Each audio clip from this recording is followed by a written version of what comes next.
లంచం తీసుకుంటూ ఓ ప్రభుత్వ అధికారి ఏసీబీకి చిక్కింది. మూసాపేట్ సర్కిల్ పరిధిలోని రెవెన్యూ విభాగంలో పనిచేస్తున్న సీనియర్ అసిస్టెంట్ సునీతను ఏసీబీ అధికారులు విచారిస్తున్నారు. ఆస్తి పన్ను చెల్లించే విషయంలో ఓ వినియోగదారుడి నుంచి డబ్బులు డిమాండ్ చేసింది. దీంతో ఏం చేయాలో పాల్పోక బాధితుడు ఏసీబీ అధికారులను ఆశ్రయించారు. సునీత 80,000 రూపాయలు డిమాండ్ చేశారు. ఇక దానిలో మొదటగా 30,000 రూపాయలు తీసుకుంటున్న క్రమంలో ఏసీబీ అధికారులు రెడ్ హ్యాండెడ్ గా పట్టుకున్నారు. బాధితుడి ఫైల్ స్వాధీనం చేసుకుని ఏసీబీ అధికారులు దర్యాప్తు చేస్తున్నారని ఏసీబీ డీఎస్పీ శ్రీధర్ తెలిపారు. Gangasari Sridhar, DSP anti corruption bureau, Hyderabad. అసలు మాకు ఒక వారం రోజుల క్రితము ఒక కంప్లైంట్ మా ఆఫీస్ అప్రోచ్ అయ్యాడు.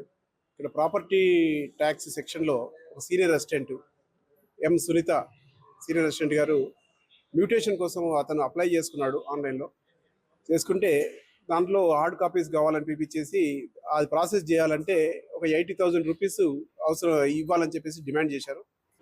దాన్ని ఆ 80,000 ఇవ్వలేనని చెప్పేసి అతను ఇక్కడ ఒక 2-3 రోజులు బార్గెన్ చేశాడు.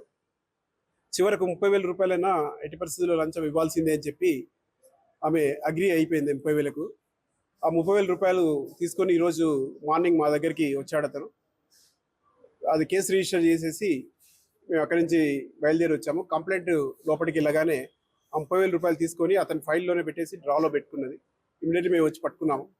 హ్యాండ్స్ కూడా చేతులు కడిగించాం. ఫినాఫ్థలిన్ టెస్ట్ కూడా సక్సెస్ అయింది. రైట్ హ్యాండ్తో ఆమె అమౌంట్ తీసుకుంది కాబట్టి రైట్ హ్యాండ్ ఫింగర్స్ కలర్ వచ్చాయి. తర్వాత స్వాబ్స్ కూడా చెక్ చేశాము. ఎక్కడైతే మనీ ఉన్నాయో ఆ డ్రాలోకి వెళ్ళి మనీ తీసి ఆ ఫైల్ కూడా మేము ఇచ్చేసాము. అది కూడా కలర్ వచ్చాయి. సార్ ఇంకెవరు ఉన్నారా సార్? లేదు, ఇంకా ఎంక్వైరీ చేస్తున్నాం. జస్ట్ ఇప్పుడే చెప్పలేము. దాంట్లో మాకు దాదాపు ఒక 10-12 అవర్స్ ప్రొసీజర్ ఉంటుంది. ఇక్కడ కంటిన్యూ చేస్తాం. అది తర్వాత ఆ ప్రజలందరికీ ముఖ్యమైన విన్నపం ఏంటంటే 1064 అనేది టోల్ ఫ్రీ నెంబరు. ఎక్కడ ఎవరైనా కూడా ఏ ప్రభుత్వ ఉద్యోగి కానీ ఎవరైనా కూడా మిమ్మల్ని ఎక్కడైనా లంచం అడిగినా కూడా ఇమీడియట్లీ 1064 కాల్ చేయండి. అది 24 అవర్స్ ఆన్లైన్లో ఉంటుంది. అది నేను గంగసారి శ్రీధర్, డిఎస్పీ యాంటీ.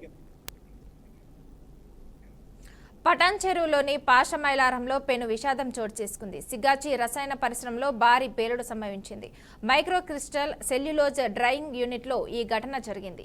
ఈ పేలుడు ఘటనలో 45 మంది కార్మికులు మృతి చెందారు. వీటిలో 14 మృతదేహాలను గుర్తించారు. అందులో 10 మృతదేహాలను వారి వారి కుటుంబ సభ్యులకు అప్పచెప్పారు. కొన్ని గుర్తించలేని స్థితిలో ఉన్న బాడీలను పోస్టుమార్టం నిర్వహించి రెడ్ హిల్స్లోని ఫారెన్సిక్ ల్యాబ్కు శాంపిల్స్ పంపించినట్లు వైద్యులు తెలిపారు. మృతులు క్షతగాతులు బీహార్, ఒడిశా, తెలంగాణ, ఆంధ్రప్రదేశ్ వాసులుగా పోలీసులు గుర్తించారు.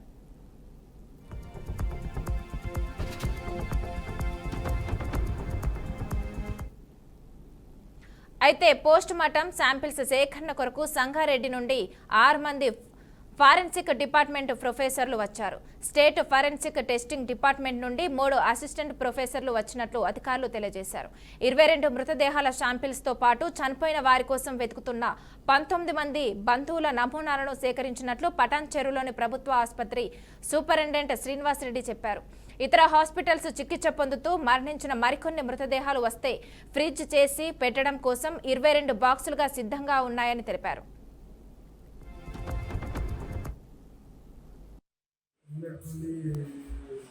నిన్న పొద్దున అయిన ఇన్సిడెంట్, సగాచి కంపెనీ ఇన్సిడెంట్లో బ్లాస్టింగ్లో ఆల్మోస్ట్ మనకు నిన్న ఆఫ్టర్నూన్ నుండి మన ఫారెన్సిక్ టీమ్ ఉస్మానియా నుండి అండ్ జీజీహెచ్ సంగారెడ్డి నుండి రావడం జరిగింది. అందరు డాక్టర్స్ బృందం జరగడం 48 మంది సిబ్బందితో మనం 15 మంది ఫారెన్సిక్ నిపుణులతో 48 మంది సిబ్బందితో మనకి ఇక్కడ రెస్క్యూ టీమ్ ఏర్పాటు చేయడం జరిగింది. వేరే హాస్పిటల్ పటాన్ చెరువుకు బాడీస్ ఇక్కడ తీసుకురావడం జరిగింది.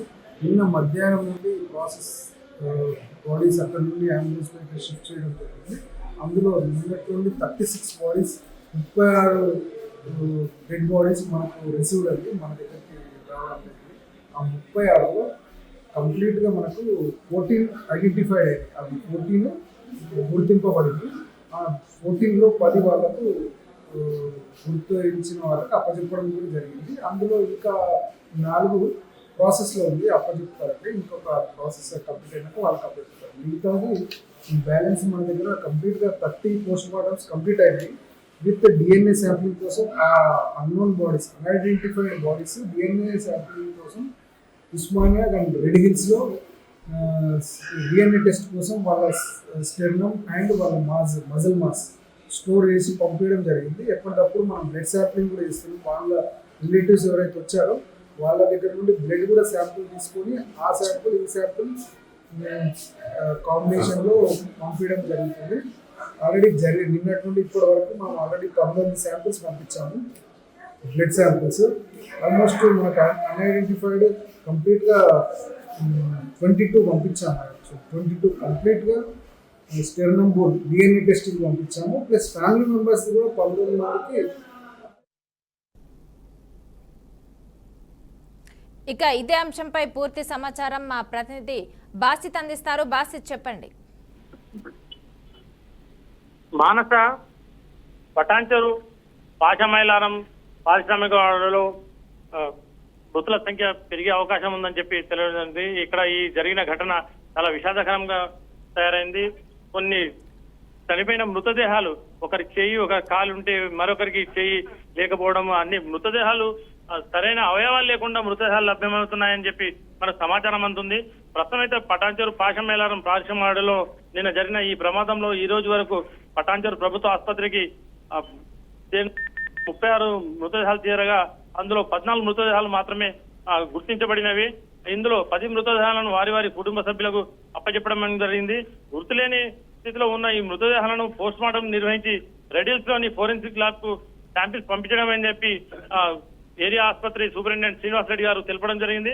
పోస్ట్ మార్టం శాంపిల్స్ సేకరణ కొరకు సంగారెడ్డి నుంచి 6 మంది ఫోరెన్సిక్ డిపార్ట్మెంట్ ప్రొఫెసర్లతో పాటు స్టేట్ ఫోరెన్సిక్ టెస్టింగ్ డిపార్ట్మెంట్ నుంచి 3 అసిస్టెంట్ ప్రొఫెసర్లు, 3 పోస్ట్ గ్రాడ్యుయేట్ స్టూడెంట్స్ తో పాటు 3 ట్యూటర్లు రావడం జరిగింది. 22 మృతదేహాల శాంపిల్స్ తో పాటు చనిపోయిన వారి కోసం మరో వెతుకుతున్న వారి 19 మంది వారి బ్లడ్ శాంపిల్స్ తీసుకొని ఆ మృతదేహాల శాంపిల్స్ ను ఫోరెన్సిక్ ల్యాబ్ కు పంపించడం జరిగింది. ఇదే విధంగా ప్రస్తుతం అయితే ఆ వెతుకుతున్న 19 మంది బంధువుల శాంపిల్స్ సేకరించి ఆ ఫోరెన్సిక్ ల్యాబ్ కు పంపించడం అనేది ఆ రిపోర్ట్స్ వచ్చిన తర్వాత ఆ మృతదేహాలు వాళ్ళు ఎవరి మృతదేహాలు ఉంటే వాళ్ళకి అప్పచెప్పే విధంగా ఉంటుందని చెప్పి చెప్పడం జరిగింది. ప్రస్తుతం అయితే ఇప్పుడు ఈ ప్రభుత్వ ఆసుపత్రిలో 22 మృతదేహాల శాంపిల్స్ పంపించడం జరిగింది. 14 మృతదేహాలతో 10 శాంపిల్స్ పోగా మరో 4 మృతదేహాలను ఇప్పుడే ఇక్కడ ఫ్రీ చేయడం జరిగింది. అదే కాకుండా రానున్న మరికొన్ని గంటల్లో ఏమైనా శాంపిల్స్ తో పాటు శిథిలాల కింద ఉన్న మృతదేహాలు కానీ ఇతర హాస్పిటల్లో చికిత్స పొందుతూ మరణించిన మరికొన్ని మృతదేహాలు ఒకవేళ వస్తే దాన్ని ఫ్రీ చేయడం కోసం 22 బాక్సులను కూడా సిద్ధంగా ఉంచామని చెప్పి శ్రీనివాస్ రెడ్డి గారు తెలపడం జరిగింది. Manasa. Okay, thank you Basit.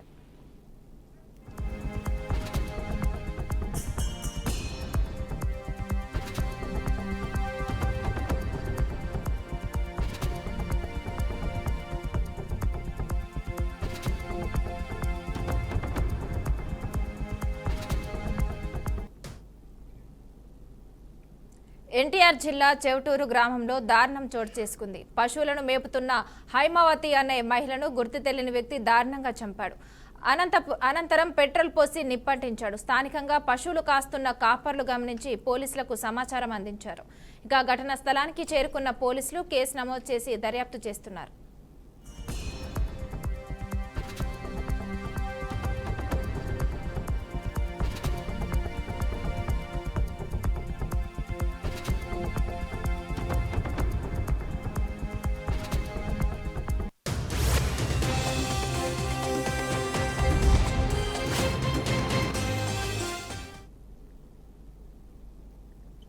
Nirmal జిల్లా కడబ్ మండలంలోని మైసంపేటలో ఆదివాసులు ఆందోళన చేపట్టారు.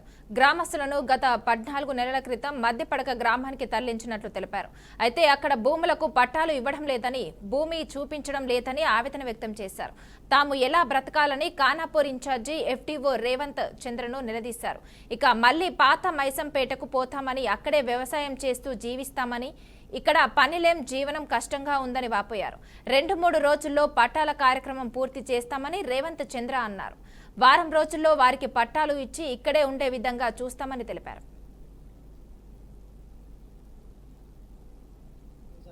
గవర్నమెంట్ టైగర్ రిజర్వ్లో నుంచి ఒక విలేజ్ని బయటకు రీలొకేట్ చేసి అక్కడ టైగర్ హ్యాబిటాట్ని ఇంప్రూవ్ చేసి స్లోగా టైగర్ ఇంట్రడ్యూస్ చేయాలనే కాన్సెప్ట్తో ఈ మైసంపేట్ విలేజ్ని రీలొకేట్ చేయడం జరిగింది. ఇప్పుడు ప్రజెంట్ ఉన్న ఇష్యూలో ఏమిటంటే వీళ్ళకి ఇంకా పట్టాస్ రాలేదు.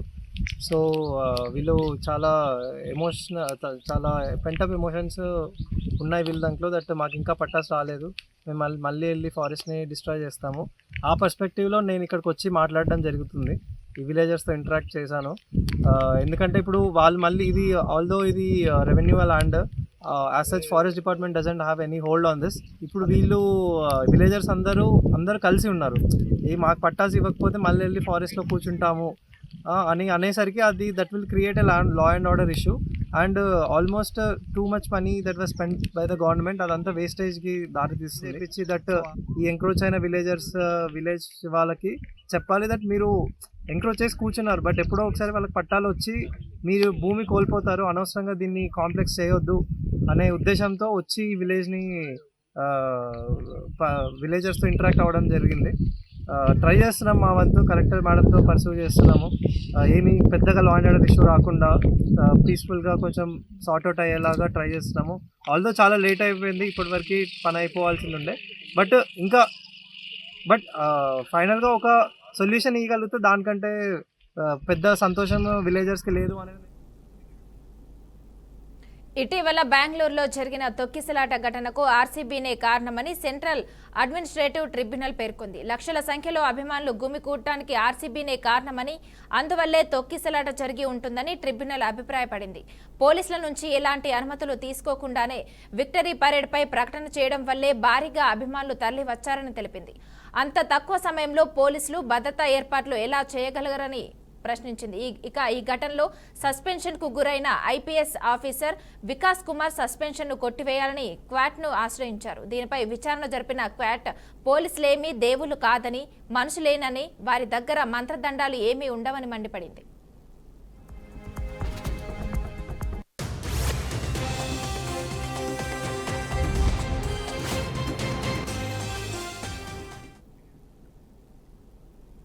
అనకాపల్లి జిల్లా పాయకరావుపేట బీసీ బాలికల హాస్టల్ను హోంమంత్రి వంగలపూడి అనిత తనిఖీ చేశారు. వార్డెన్ అందుబాటులో లేరు, హాస్టల్లో సెక్యూరిటీ కూడా లేరని మండిపడ్డారు.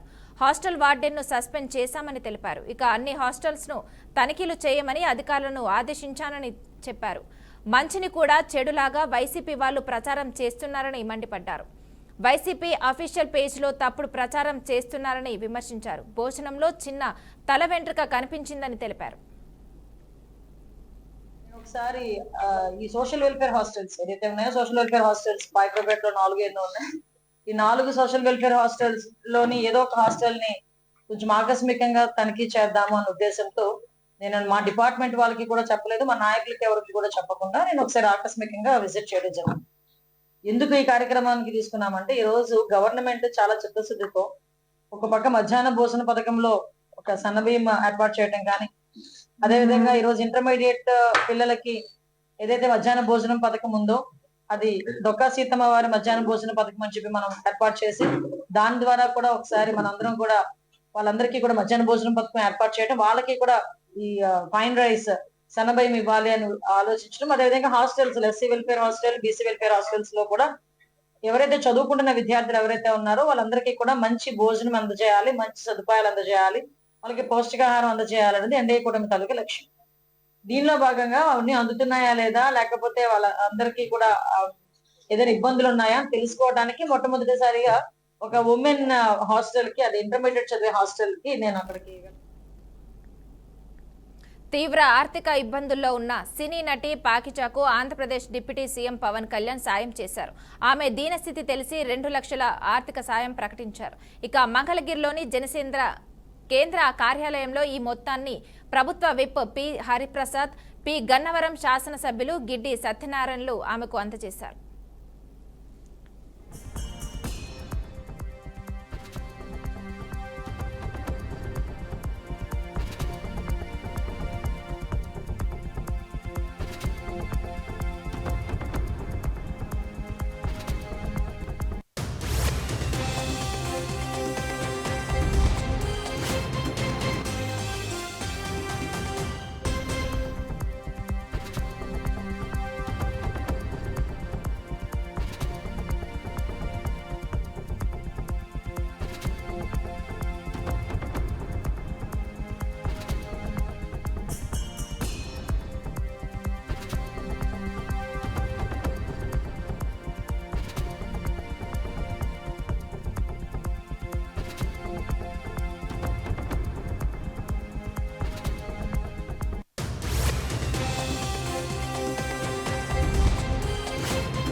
సిద్దిపేట శ్రీ చైతన్య పాఠశాల ఎదుట విద్యార్థుల తల్లిదండ్రులు ఆందోళన చేశారు. 4-5 సంవత్సరాల క్రితమే సిబిఎస్ సిలబస్ బోధిస్తామని చెప్పి అడ్మిషన్లు తీసుకుని ఇప్పుడు తమకు పర్మిషన్ లేదని స్టేట్ సిలబస్ కు మార్చుకోవాలని చెప్పడం పట్ల విద్యార్థుల తల్లిదండ్రులు ఆందోళన చేపట్టారు. సిబిఎస్ విద్యార్థుల బోధన కోసం ఫీజులు వసూలు చేసి తీరా ఇప్పుడు తమకు సిబిఎస్ అనుమతులు లేవని చెప్పడంతో విద్యార్థులు నష్టపోతున్నారని ఆరోపించారు. ఇక ఈ విషయంపై డీఈఓకు ఫిర్యాదు చేస్తామని అధికారులు విచారణ జరిపి తమ పిల్లలకు న్యాయం చేయాలని పేరెంట్స్ కోరారు. అలాగే అనుమతులు లేకుండా సిబిఎస్ సిలబస్ అని చెప్పి ప్రజలను మోసం చేస్తున్న చైతన్య స్కూల్పై చర్యలు తీసుకోవాలని డిమాండ్ చేశారు.